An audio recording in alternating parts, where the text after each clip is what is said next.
In this video, we are going to learn how to find the lower and the upper bounds of a given set, and also to discuss the boundedness of such a set, if it's bounded or not. Okay, and before you continue this video, I would like you to watch my previous video on the definitions of the upper and the lower bounds, and also the discussion on the boundedness of a set. Now, the question says, verify whether the following sets are bounded below, bounded above, or bounded. If it is bounded below or above, find the lower and the upper bounds. Find the lower and the upper bounds. Now A, we have set A being defined as 1 over n, where we are told that n is a natural number. Okay? Now the question says we have to verify whether this set is bounded below, bounded above, or bounded. Okay?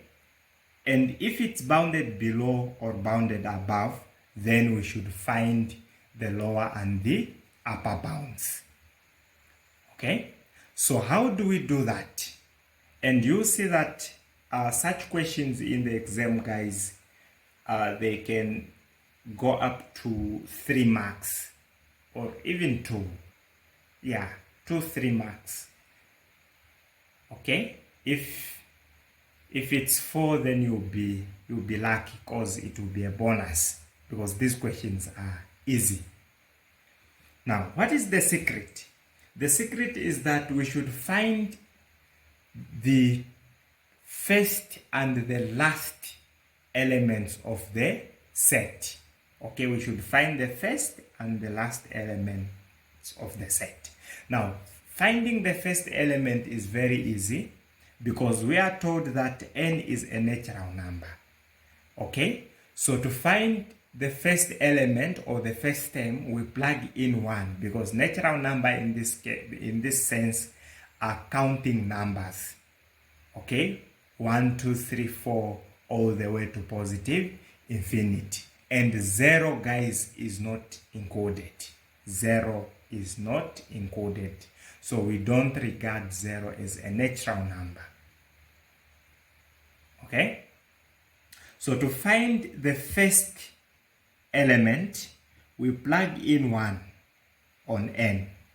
So we will see that A, which is equal to 1 over n, will be equal to 1. The second one will be 1 over 2, 1 over 3, all the way to 1 over n. Okay, and we see that the first element is 1. Now, let us try to find the last element of the set. Now, to do that, we evaluate 1 over n. Okay, what happens to 1 over n as n approaches positive infinity? As n becomes bigger, what happens to 1 over n? Now, you will see that 1 over n, this is 1, approaches 0 as supposed to be as n goes to positive infinity. Okay, so meaning that the last element of the set, or the last term, is 0.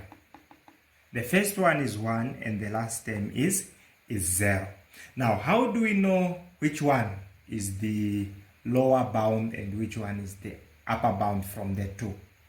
Okay, now the secret is that the smaller element from the two, the first and the last element, now the smaller one from the two, that is the lower bound, and the bigger one, that is the upper bound. So once you have this information, you will say, because we are trying to answer the question which says verify whether the following sets are bounded below, bounded above, or bounded. If it is bounded below or above, find the lower and upper bounds. Now, answering the question, we'll say that okay, set S is bounded below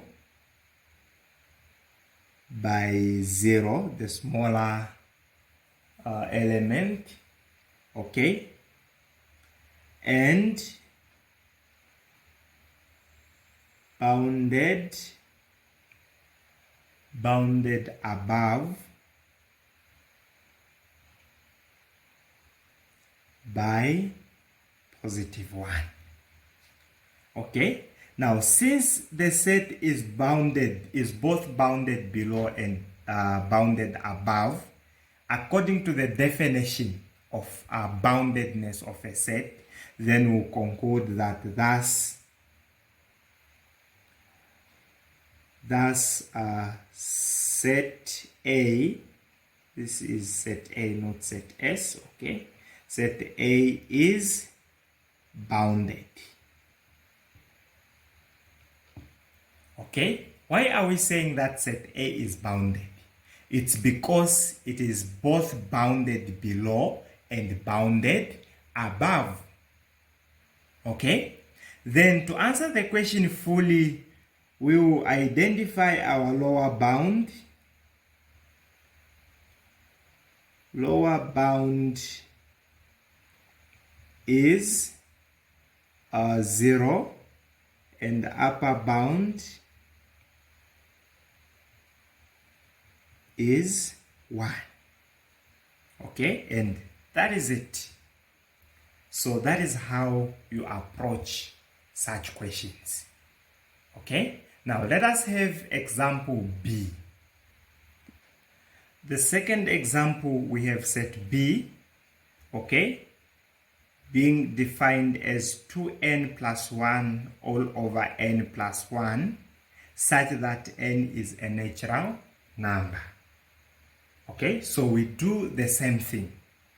Now, finding the first element of B, okay, B is equal to 2n plus 1 being equal to n plus 1, okay, which can be expressed as, but we are only interested in the first element.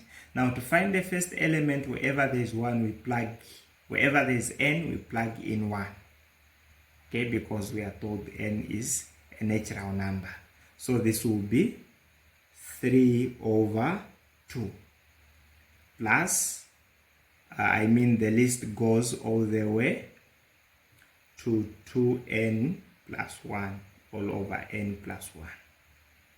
We are interested in the first element, guys. Okay, then to find the other one, we do the same thing. We evaluate 2n plus 1 over n plus 1 as n becomes bigger. Okay, now you see that 2n plus 1 all over n plus 1 goes to, okay, when n becomes bigger, guys, this should approach positive 2 as n goes to positive infinity. These are simple things, guys. It's like finding the limit as n goes to positive infinity. Okay? So it's 2. Okay? Then you say that hence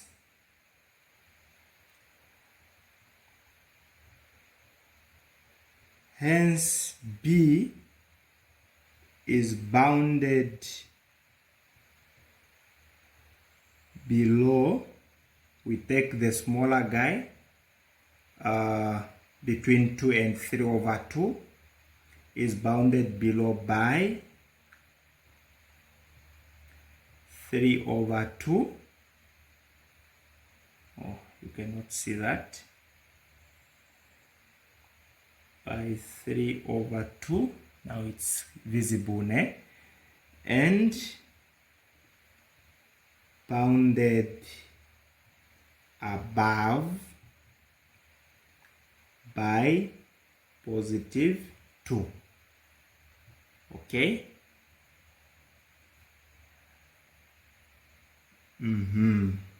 Now, therefore, set B is bounded. Set B is bounded, and the lower bound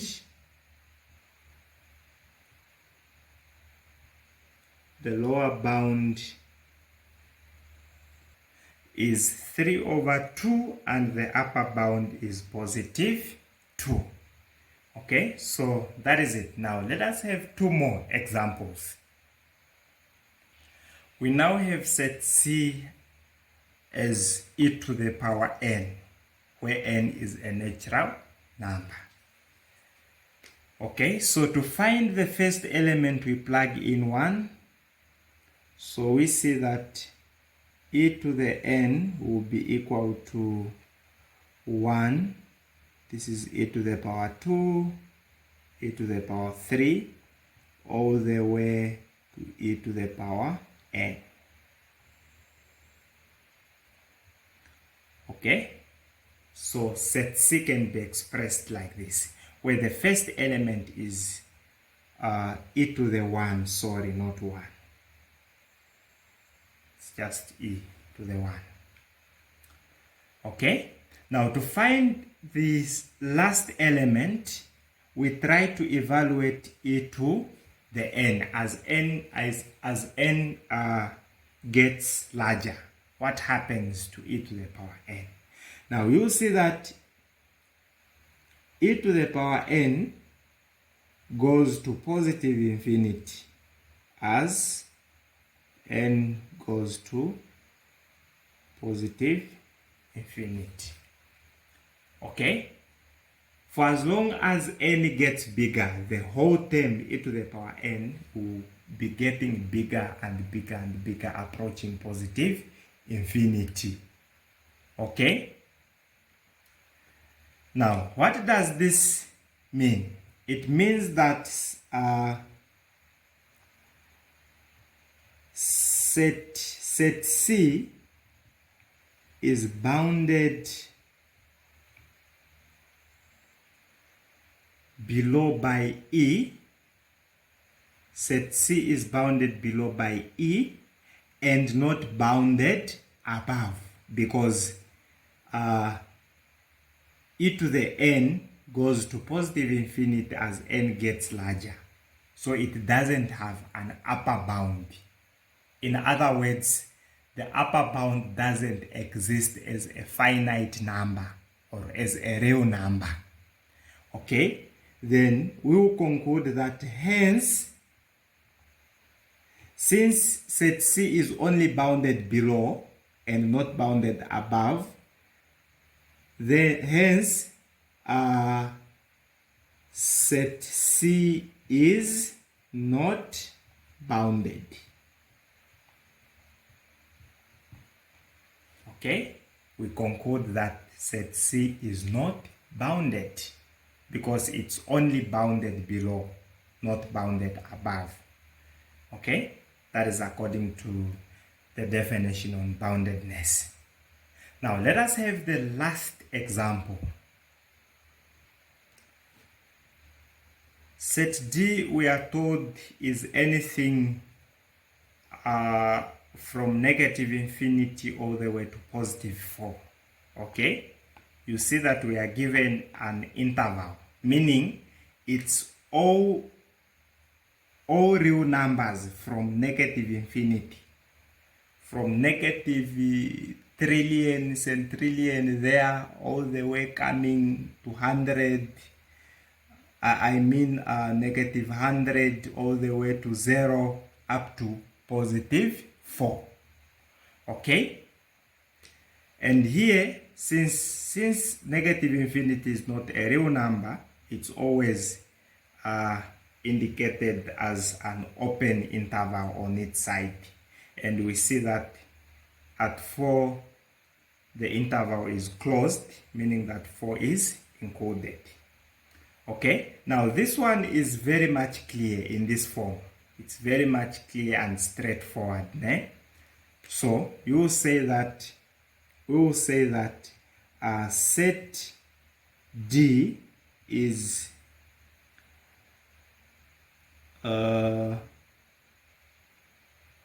bounded above by 4 and not bounded below.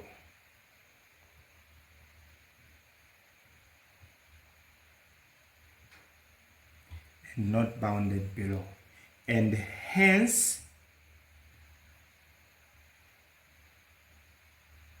set D is not bounded. Okay, and we see that the lower bound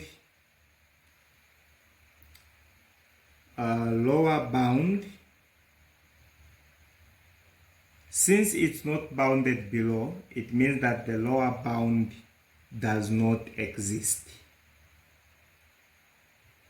Okay, it does not exist, whereas the upper